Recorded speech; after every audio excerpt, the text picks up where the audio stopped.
The voicemail lasted less than 20 seconds. At first, it sounded ordinary. Just muffled movement, heavy breathing, the scrape of something across a floor. Then a woman's voice cut through the static. Soft, nervous, almost whispering, "Please don't do this." There was a long silence after that. Not dead silence, the kind that feels alive, like somebody standing very still in a dark room. Then came a sharp crash, a sound like a table falling over, and the message ended before anyone could understand what they'd just heard. By the time police listened to it, Debbie Wood had already disappeared, and the strangest part wasn't the voicemail, that was the fact that nobody could agree on who Debbie had really been afraid of. Debbie Wood had the kind of smile people trusted immediately. Warm eyes, soft voice, gentle laugh. She worked hard, remembered birthdays, checked in on people when nobody else did. To outsiders, her life looked painfully normal. A small home, a stable relationship, quiet evenings, familiar routines, the kind of life people barely noticed because nothing about it screams danger. But neighbors would later describe strange little moments they never paid attention to at the time. Debbie standing outside at night talking on the phone with tears in her eyes, her curtains suddenly staying closed for days. The way she started double locking her front door even during daylight. Tiny details, tiny fractures, the kind people only connect after someone ends up dead. And then there was the relationship. Complicated, didn't even begin to describe it. Debbie had spent years caught between two men who hated each other in very different ways. One was familiar, dependable, possessive, beneath the surface. The other felt exciting, unpredictable, emotionally intense.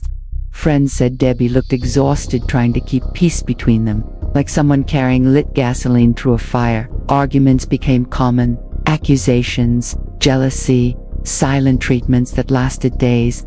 Yet somehow, Debbie kept insisting everything was fine, even when people could see it clearly wasn't. A week before she vanished, Debbie stopped showing up to places she never missed. Calls went unanswered. Messages stayed unread. Her sister later said it felt wrong immediately because Debbie always replied, even if it was just with a quick heart emoji or a one-word answer.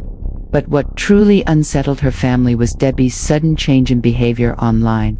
She deleted old photos, archived memories, removed tags connecting her to both men in her life. It looked less like someone cleaning up social media and more like someone trying to erase evidence of something nobody else understood yet.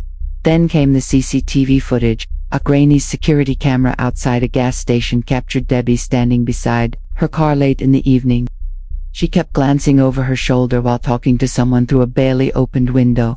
Investigators couldn't hear the conversation, but they noticed her body language immediately. She wasn't relaxed. Her arms stayed close to her chest. Her head moved nervously, constantly scanning the parking lot. Then, suddenly, she stepped backward like someone had said something shocking. A dark SUV pulled in seconds later, and the footage cut off before police could identify who was inside it. That clip would replay on local news for weeks, because after that moment, Debbie Wood was never seen alive again. When detectives entered Debbie's house, the scene felt strangely staged. Nothing looked violently disturbed at first glance. No shattered windows, no obvious signs of forced entry. Her purse still sat beside the kitchen counter. A mug of tea had gone cold near the sink. But there was an unnatural stillness to the place, like someone had paused life in the middle of motion. Officers noticed one dining chair lying on its side, a picture frame cracked near the hallway wall.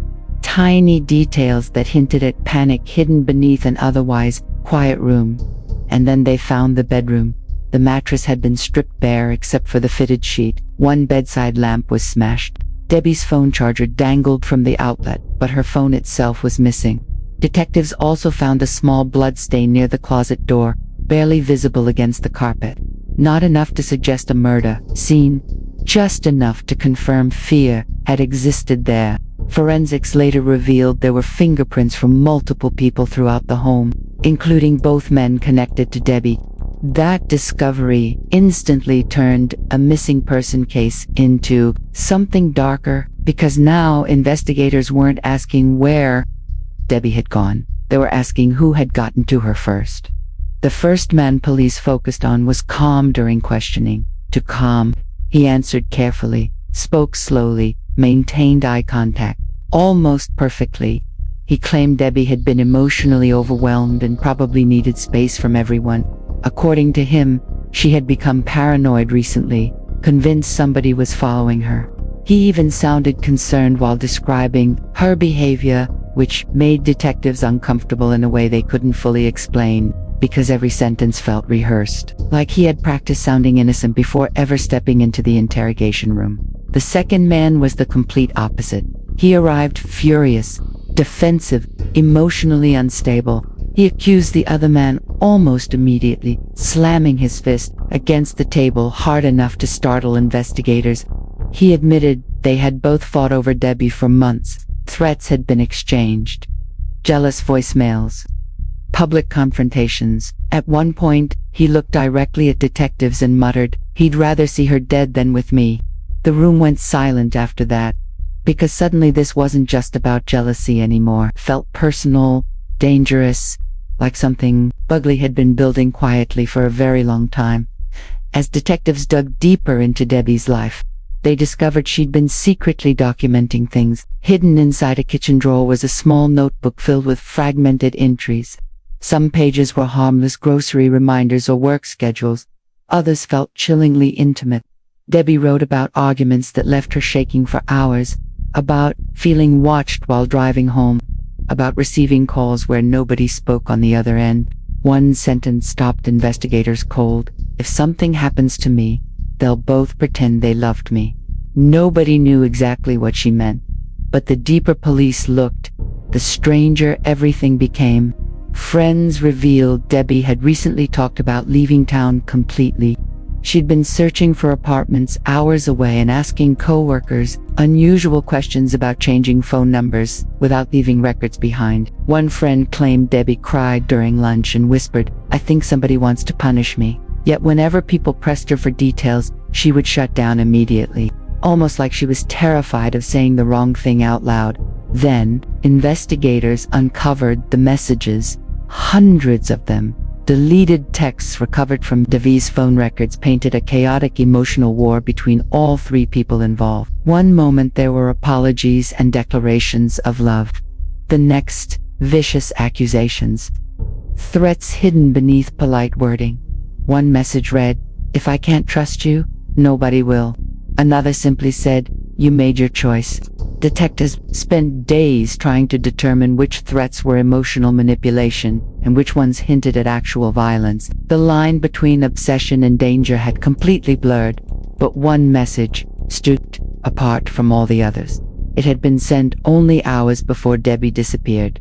No greeting, no signature, just one sentence. "Tonight, this ends." Investigators couldn't immediately prove who sent it because the number had been masked through a third-party app. But once news of the message leaked, public opinion everyone believed they knew who the killer was. Social media turned vicious, rumors spread faster than facts, and somewhere beneath all the noise, Debbie herself was slowly disappearing from the story, becoming less of a person and more of a mystery people wanted solved. Search teams eventually found Debbie's car abandoned near a wooded area miles outside town. The driver's door was unlocked, her keys were gone. Inside the vehicle, detectives discovered something deeply unsettling. The passenger seat had been reclined almost completely flat, and strands of Debbie's hair were tangled in the fabric, as if someone had grabbed her violently. There were also faint traces of blood near the center console, not enough to explain a murder, but enough to suggest terror had unfolded inside that car. Then came the witness nobody expected. An elderly woman living nearby told police she'd seen two people arguing beside the vehicle shortly before sunrise. She couldn't identify faces in the darkness, but she remembered one detail vividly. One of them was crying uncontrollably while the other stood perfectly still. No yelling, no visible struggle. Just one person breaking apart emotionally while the other watched in silence. The witness said that silence disturbed her more than screaming ever could, because it felt cold, controlled, intentional. Weeks passed before investigators finally located Debbie's body, hidden beneath layers of dirt and debris in a remote area rarely visited by anyone. The condition of the scene shocked even experienced detectives, not because it was excessively violent, but because of how deliberate everything appeared. Debbie had been carefully positioned, almost respectfully. There were no signs of chaotic rage, no frenzied. Whoever left her there had taken their time. That detail changed the direction of the investigation overnight. Crimes of passion are messy, emotional, explosive. This felt terrifyingly calm, and then the major twist surfaced. Forensic evidence revealed Debbie had not died the night she disappeared. She had been alive 4 days afterward. That single discovery shattered every alibi investigators had built around the two men. It also raised horrifying new questions. If Debbie had survived 4 days, where had she been? Who had been with her? And why had nobody heard her? Detectives re-examined every interview, every timeline, every emotional outburst. Suddenly, the case no longer looked like a jealous argument gone too far. It looked planned. The breakthrough came from something almost invisible. A receipt buried inside trash collected from one suspect's home was a crumpled store receipt for cleaning supplies, duct tape, and disposable gloves purchased shortly after Debbie vanished. At first, it seemed circumstantial, but security footage from the store showed the buyer wearing clothing matching items later found in his vehicle. Detectives also discovered traces of soil in the trunk consistent with the area where Debbie's body had been hidden. The evidence was finally beginning to tighten around someone, but investigators still couldn't understand the other man's role in everything until they uncovered the recordings. Secret audio files stored on a cloud account captured arguments between Debbie and both men over several months. Listening to them felt unbearable. Debbie sounded emotionally exhausted, trapped between manipulation and fear. In one recording, she quietly admitted she planned to leave both of them forever. The room went silent when detectives heard what followed next. One man laughed softly and said, "If you disappear, don't expect either of us to survive it." At the time, it sounded dramatic, heartbroken. After Debbie's death, it sounded like prophecy. The full truth emerged slowly, piece by piece, until investigators finally saw the horrifying reality hiding beneath the love triangle everyone thought they understood. Debbie had tried to leave both men, not choose between them, leave them entirely. One of them couldn't accept that. According to prosecutors, he lured Debbie into meeting him under the pretense of having a final conversation. But the meeting spiraled into violence when Debbie confessed she planned to move away and cut all contact permanently. She was restrained, held against her will for days, inside an isolated property investigators later searched. During that time, detectives believed the killer convinced himself he was saving the relationship. Even as Debbie begged to go home, the other man, despite all the suspicion surrounding him, had no involvement in her death. His rage, jealousy, and threats had been real, but they had not made him a murderer. The voicemail that started everything was recorded during Debbie's final attempt to escape. Investigators later determined she had secretly called someone while the killer briefly left the room. The muffled sounds, the whisper, the crash, that was Debbie fighting back. Her final moments weren't quiet surrender. They were resistance. And the most chilling detail of all came during sentencing. When asked why he killed her, the murderer reportedly stared at the floor for several seconds before saying softly, "If she was going to leave me forever, I didn't want anyone else finding her smile." For years afterward, people replayed that voicemail online, searching for hidden sounds in the background. Some swore they could hear footsteps. Others claimed they heard Debbie crying. But the part nobody could forget was the silence after her last words, because it sounded like someone standing there, listening.